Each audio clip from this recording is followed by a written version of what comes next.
had to get water. Hey everybody, thanks for joining me in the space. I took down yesterday's video for a couple of reasons. The topic I had was like super broad. I was so tired. Yesterday.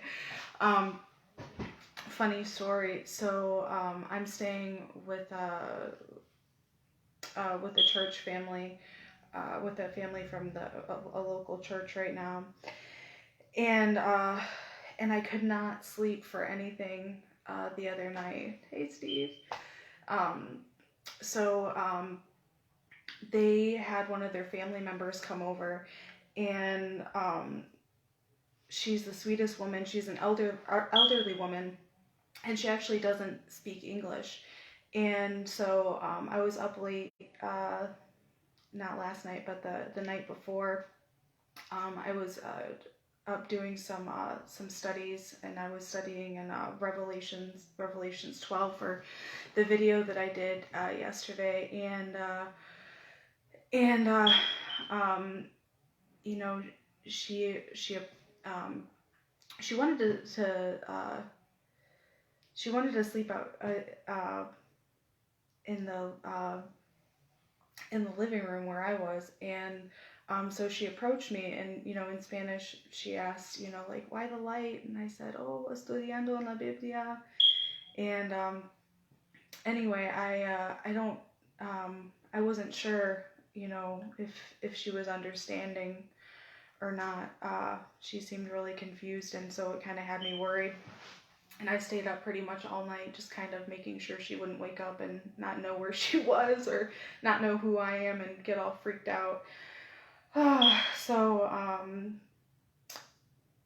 anyway, I felt like I had a hard time focusing during the video yesterday, and so today I wanted to come back, and I narrowed things down a lot more, and just wanted to take another look here at healthy relationships.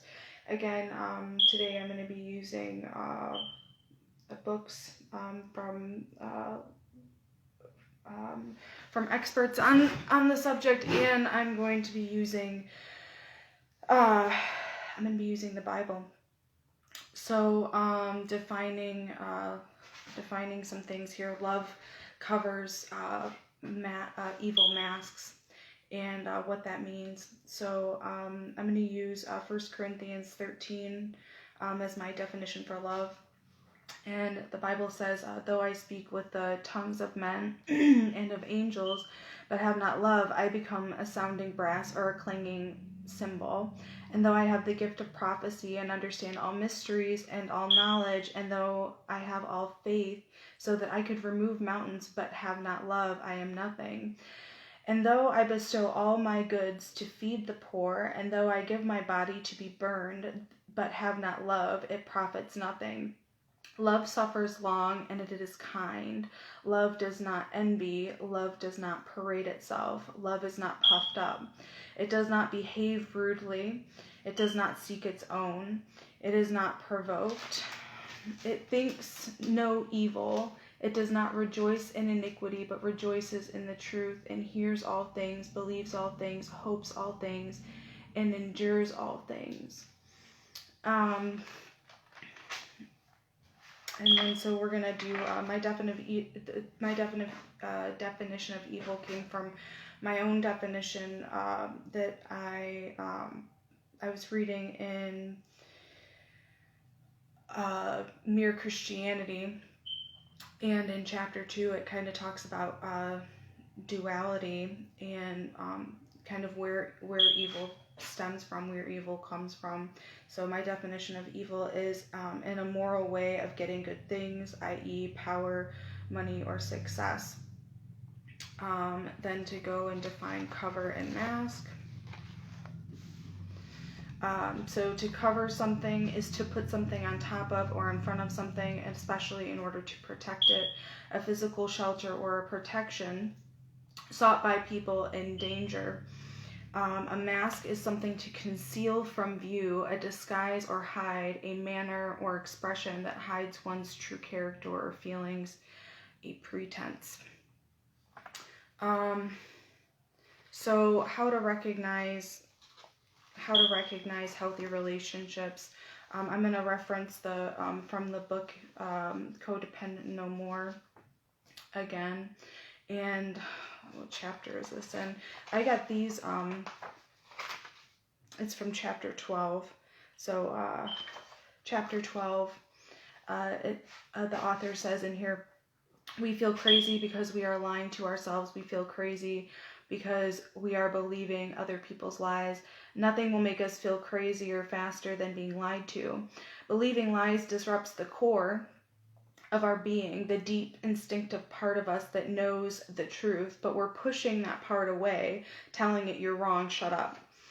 Scott Egelson says, we then decide that there is something fundamentally wrong with us for being suspicious, and we label ourselves and our innermost intuitive being as untrustworthy. Noah Larson says, denial isn't lying, it's not letting yourself know what reality really is. So, if you're speaking from a Christian standpoint, Satan is an accuser and he's also an imposter. So if you're in a relationship that looks good on the outside, like maybe you have everything that you need materialistically, but something you're not really sure what's happening. There's like a lot of confusion, and anytime you try to bring up a topic about how you're being treated or how somebody's actions or words towards you, there might be the finger pointing back to you, like this is all your fault, you're all to blame, and it's a shaming thing. And I love Brene Brown. I first heard of her like many years ago. She did a TED Talk called it's like a vulnerability. And I first saw this, it had to have been over 5 years ago. And I've been following her ever since, and she says some really powerful things about shame. So again, looking at healthy relationships, if you have people in your life, whether this is a romantic relationship, extracurricular relationships, or in family relationships, anybody who's trying to speak down to you, they're pointing their finger at you, it's all your fault. They don't want to take any accountability for how they're treating you. They're trying to shame you. That's something's wrong there. So shame corrodes the very part of us that believes that we are capable of change. So if going back to the triangle, the drama triangle. So if you're in a victim role and the shame is and you're trying to get out of that, a lot of times people are gonna use shame, because that's what keeps somebody as a victim. Somebody stays in a victim mentality because there's some kind of shame. They don't feel capable. Woe is me. And there's something that they can't, there's about themselves that they feel is unworthy of love. And so, a persecutor or an oppressor will push on that. And again, will point their finger. Shame. So if we share in healthy relations, speaking of healthy relationships, when it comes to sharing, Brene Brown also says that if we share our shame with the wrong person, it can easily become one more piece of flying debris in an already dangerous storm. So who you share your shame with also really matters. Somebody who's going to value your privacy, somebody who's not going to use it against you. Whatever that information or feeling is. Back to my notes here. So the first part of recognizing if you're in a healthy relationship is, again, now acknowledging that part of you that kind of is suspicious and like, hey, like, I don't really know if that's right. And if you're an emotional person, emotions they can be really misleading. They can be really, really strong. So it's really important that that you use sound logic, and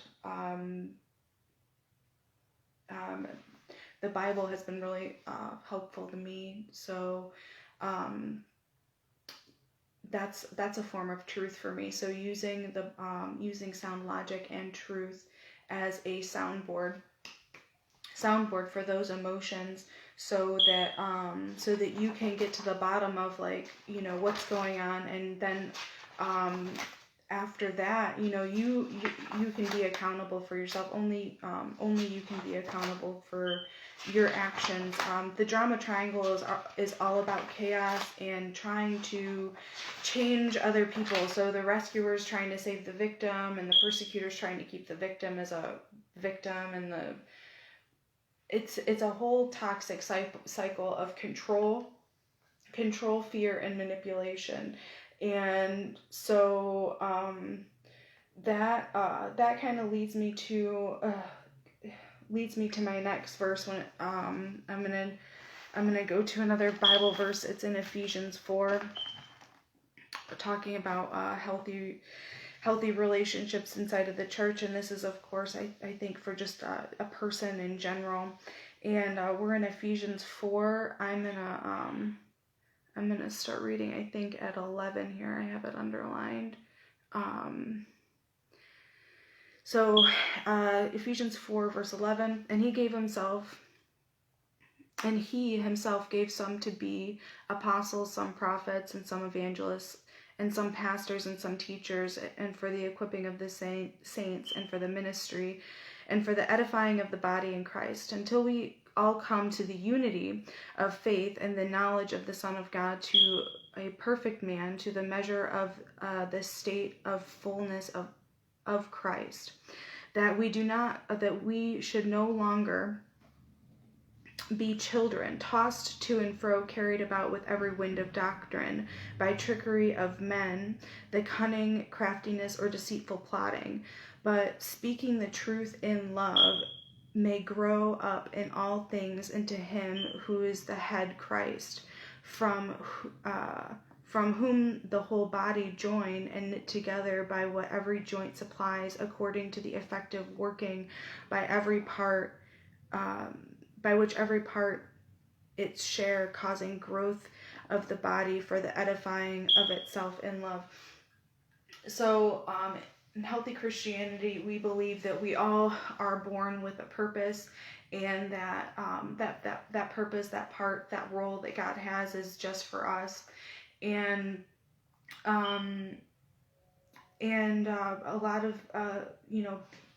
growing up in general, and is being able to recognize those situations, recognize trickery and plotting. So when it comes to evil masks, one of the words for mask is to conceal. So anything that like, if you have people in your life who are talking about you behind your back, but maybe to you they're acting fine. If you have people in your life who don't respect your boundaries, who won't respect the word no, who try to control how people see you, how people view you, that's all immaturity. And if they're a Christian, that's immature Christianity, because there's a selfish reason that they're doing so. And so if we're back in Corinthians, where it tells us about love. Was it 13? So going back to Corinthians 13. So love suffers long and is kind. And when love suffers long, that doesn't mean that you have to stay in a bad situation. It means that if you come about, like, why, how people are mistreating you or not treating you right, then you're going to be kind in that situation. You're going to honor God in that situation. And And a mature person will figure out, what's the best way to distance themselves or to create a healthy boundary, if the relationship is worth saving. It is not seek its own. So I think a lot of people who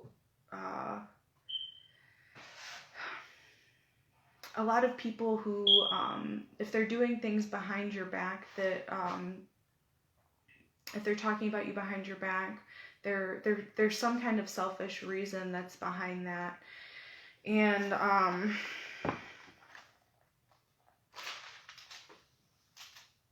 it does not rejoice in iniquity, but rejoices in truth. So another term for Satan is he's the father of lies. And in John 10:10, the enemy comes to, the thief comes only to steal, kill, and destroy, and I came so that you may have life and life abundantly. Rejoicing in truth. So speaking with one another in love, speaking with one another in truth. I don't remember where it says in Proverbs, but it says gossip is tasty morsels, and that's a when we're talking about love, the way God called us, the way Jesus called us to love. Gossip can be a big problem. And it can also be a part of something more toxic, depending on how severe it is, and if the prey of the persecutor is aware or not. So where am I at? We're going to talk about some forms of how to recognize, again, if you're in a healthy relationship. One form is called love bombing. There's a doctor, she's a licensed family and marriage therapist. Her name is Sharon Pekar. And her quote about love bombing says that it's often used in order to win over your trust and affection so that they can meet a goal of theirs. So again, this is using people for a purpose, and not kind of just approaching someone from like an altruistic state, like, hey, you're really cool, and like I like these things about you, or we have these things in common, like let's hang out and talk. It's kind of like they're coming to you with a purpose in mind for how they can use you. So they either want to like use you for a way of, I'm going to expand that. So use you in a like maybe a negative way. So this information, by the way, is on healthline.com or healthline.org. And so some of the things that you'll see is like a lavishment of gifts or money. So and this is usually in order to make up for something that they've done, like a negative behavior. And this is not to say, like, if somebody does something negative, if there's a negative behavior where there's an apology made, that's one thing. But in a healthy relationship, the apology will be made with a changed behavior. And that will in turn, not be in like a repetitive cycle of, verbal abuse, physical abuse, emotional abuse, and then just keeping them tied into the relationship by, making up for it in some kind of materialistic way, which now I'm going to define trap and to confine. So a device or enclosure designated to catch or retain, typically by allowing entry but not exit, to keep or restrict someone or something from within certain limits, a scope, a space, and it says quantity of time. So using guilt, shame, manipulation, and monetary objects as a way to keep you in. going back to the list here, over texting and calling. So this isn't like, hey, like a normal thing, like, hey, I just wanted to call and check up on you, like, how's your day going? This is like almost obsessive, like they have to know where you are all the time, who you're with, what you're doing. There's a lack of respect for your privacy there. They will try to convince you it's fate, or soulmates. They want a commitment right away. So again, like trying to use certain things to draw you in as a trap, and they want a commitment right away. So if you're in a relationship and like there's like an overabundance of like compliments and love and gifts and you're being spoiled, but then it's like really rushing, and there's almost like a pressure, like, hey, like let's commit, let's be in a relationship, let's get married, and then that of course I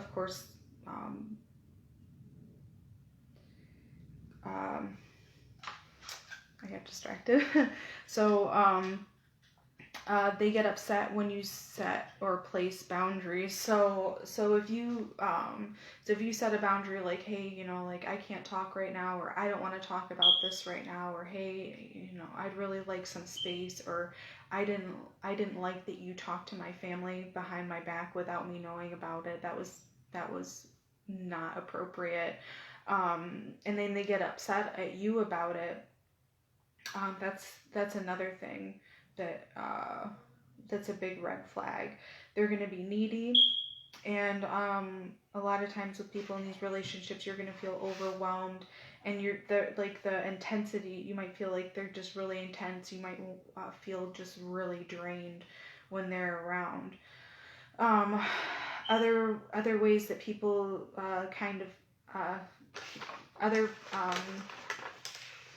other tactics you'll see in toxic relationships are fear. So trying to always plant seeds of fear inside of their head, like, oh, you should be really careful. I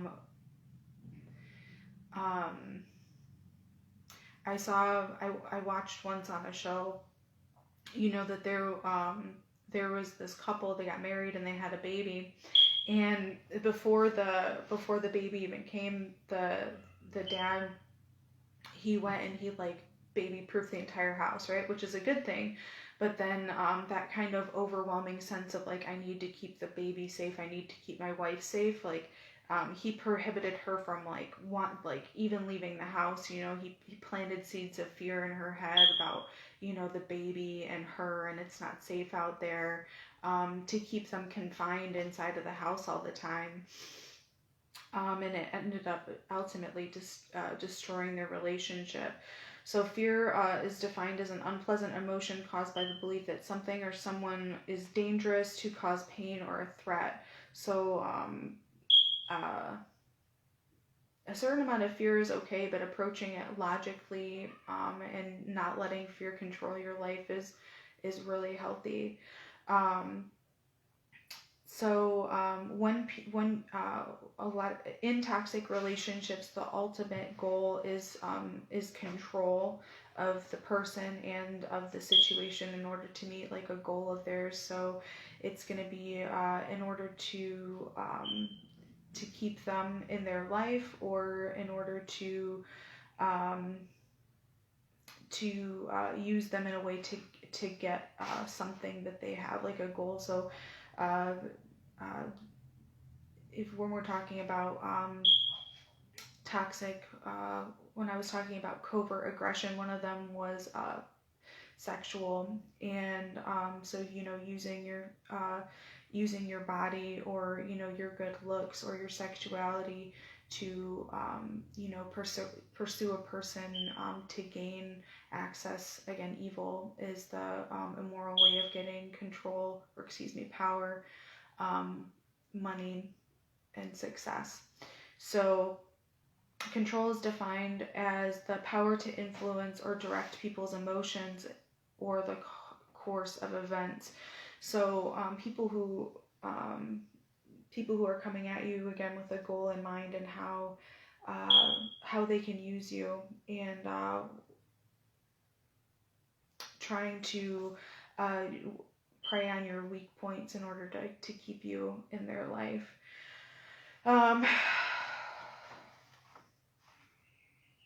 Another thing I wanted to touch on is what was there? What did I want to say about that?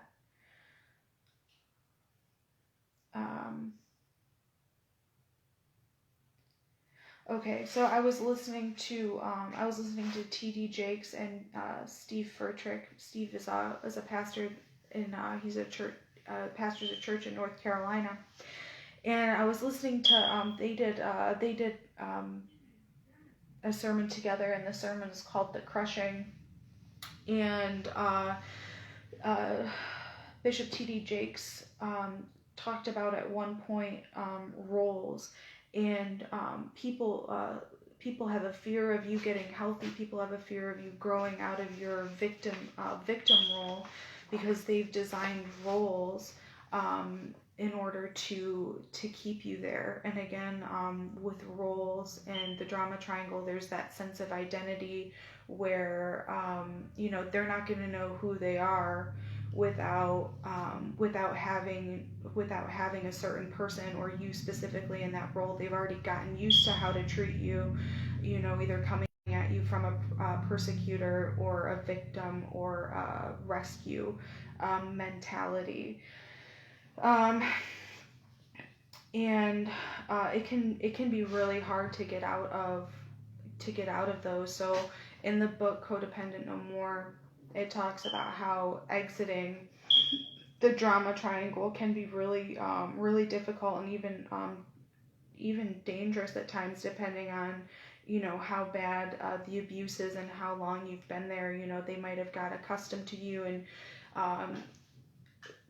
they benefit from you being in the cycle, and they've formed an identity around who you are. So there's a sense of panic, a sense of need to control, and an automatic sense of fear based on different things like who they are without you, how they're going to look to other people, that they can no longer control you, or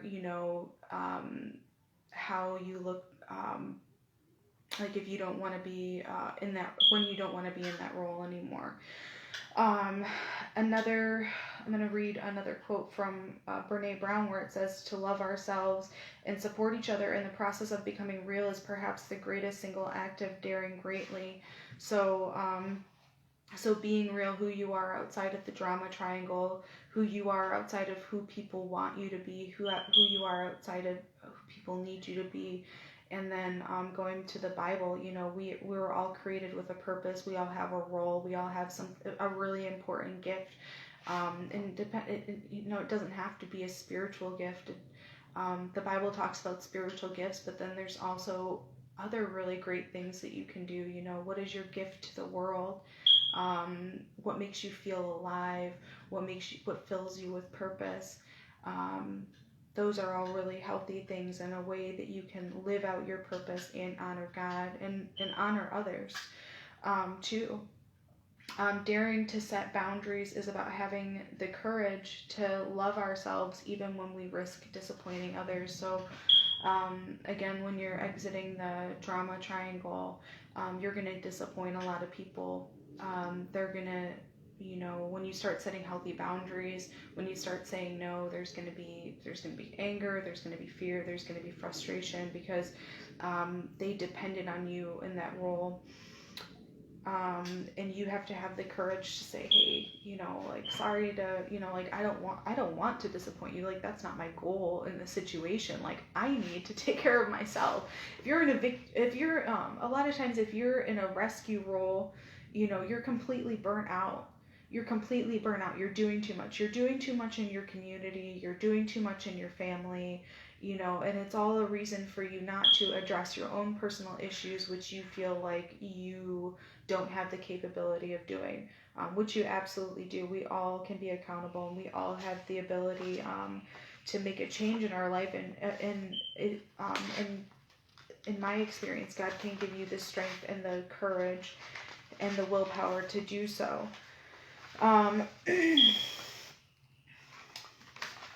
I wanted to make one more reference to one more reference to in my last video I made a comment about cults, and I just wanted to clarify my comment on there. And this is my definition. A group of people believing blindly in their leader without using their own thought or reasoning. That can come, and that's a group of people. So that's not just like one person. That's not like a baby Christian per se, and they're just kind of there and they're learning what a Christian is and who God is and all that. This is like a group of people who are just blindly following because maybe they're insecure, or maybe they have a lack of resources, and like this organization, whatever it is, provides resources, and so that's a form of control, is resources. Or a leader who does not condone, so someone who rejects or punishes people when their words or ideas or beliefs are brought against the Bible or sound logic. So people who have a control issue and who aren't willing to address that, and will punish people if they do so. So a couple more things on love. There's a booklet. It's called A Guide for the Family of the Alcoholic. It says that love cannot exist without a dimension of justice. Love must also have compassion, which it means to bear with or to suffer with the person. Compassion does not mean to suffer because of the injustice of a person. That injustice is often suffered repeatedly by families of alcoholics. So, again, this, substance abuse isn't always found in these situations, but sometimes it is. A lot of times it is. But love can't exist with a certain amount of justice. So if somebody's like accusing you, they need to give you the opportunity to defend yourself. If somebody has wronged you, they need to make up for it. If you've wronged somebody, you need to make up for it, and given the opportunity, if that relationship is going to move forward, if it's a healthy one, given the opportunity to do so. There's he's an author. I found him on Facebook, and I believe he's on Instagram also. His name is Stephen Speaks, StephanSpeaks, and he says that love does not keep you where you don't belong. So, love is free. There's like a freedom there. It's not like a trap. So again, evil masks. It covers, it conceals, it hides, and it silences the voice of the prey, whoever's being preyed on. So if you're being silenced in a situation, if your words aren't being heard, if you're being bullied severely, like, so if people are not respecting your boundaries, if they're finding other people to gang up on you and be mean to you, like, you need to figure out a way to get out of that.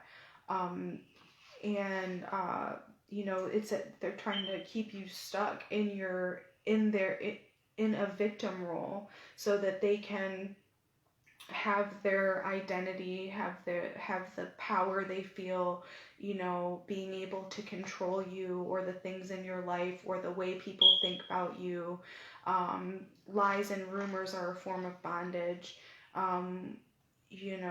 where you want to keep people trapped in the past, and that's not why Jesus came. Jesus came so that we could be free from our past, and we can live a new life in Christ. And that's why I really became a Christian. I was like, I was stuck in the whole codependency thing, and I was like, I felt like I had to be, I had to perform in order to, in order to earn love. And I tried to earn all my relationships by like going like way above and beyond in like all kinds of ways.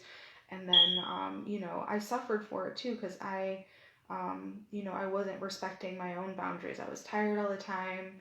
I was, using alcohol, as like a way to like escape like mentally, because, you can't stop thinking about that. And so that's another way you can recognize too if you're in a healthy or toxic relationship, is like if things that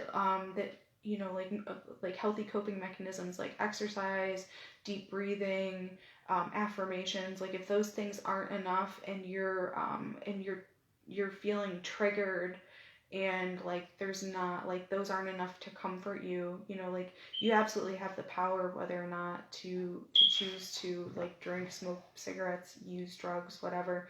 But if you do that, if you're feeling that intense amount of like that intense feeling of needing to comfort yourself in like in a chemical way, then that's one way you can recognize that something is definitely wrong. So Sarah Jakes, the daughter of T.D. Jakes, says that making a decision about who you are and not letting outside circumstances convince us that we can't afford to be that person anymore. So making up your mind about who you are, about who your boundaries, and then taking accountability, finding people who will love and respect you, finding people who will want to love you for who you are and not try to keep you trapped in your past, try to, infiltrate your life in crazy ways, healthy people. Like, you're worthy of love. You're worthy of love and belonging, and we all are, and that's why Jesus came, is that so we could have a healthy life. So the good thing about going through some of these things, I wrote down that that faith produces, like, that faith in trials is when, then this is a quote from me. Faith in trials, or when suffering and justice means that there is a belief that the suffering will lead to a greater good, that embracing trials as an opportunity to for growth, personal or spiritual, will have its reward. So relationships are our biggest forefront, in life in general, and who you're connected to is where your life is going to go. And if you're in a bad situation, handling it in a way that honors yourself and honors God is definitely a difficult thing, but there's something beautiful that you can that says that it's not going to be for nothing, that your next relationships, because of all of these things that you've learned, are going to be really great. Clinging to that truth, that you're worthy of love and belonging, and that Jesus wants you to be in a place where you have love and belonging. And where was this other thing? I had one more quote I wanted to do, and this was the other day from Joyce Meyer. It says, one of the most encouraging things to remember when you are suffering is that it won't last forever. And injuries heal, disappointments turn into new dreams, and the end of one thing opens the door for the beginning of another. So again, you have the power to change your own life, and that you have the right to walk away from anybody or any situation that's not honoring you, that's not loving you, that's not, that's trying to keep you trapped in a role. And that's my hope for you all, and that's why I post these videos, is so that you can know that, so that you can be encouraged. And so I hope you are. I hope you're encouraged. I hope you feel loved. I hope you feel safe. Dealing with these things can be really hard, and acceptance does not mean adaptation. So accepting where you are doesn't mean that you have to be that you don't have to be stuck there. And it certainly doesn't mean tolerating any kind of abuse. You know, set a boundary, and if people won't respect you, walk away. Walk away. And, you know, that's healthy boundaries is, you know, how to have a happy life. One of my favorite sayings is, you know, like, the grass isn't always greener on the other side. Like, stay in your lane, water your own grass, mind your own business. You know, only immature people try to control and manipulate other people, you know, because only God is in control ultimately. And, you know, pray for their healing. Pray that you know, that fear would go away, and that, we can rejoice in, that person will be able to rejoice in truth, that God is in control, and that they're safe, and everything's going to be okay. So thanks for watching. This is a redo. My hair is much better today. Like I said, yesterday I was so tired, and everything was like, my notes, it was a really broad topic, and I felt like I kind of narrowed it down a lot more today. I hope you enjoyed watching. I'm sending out love to all of you, and I will see you guys later. Bye.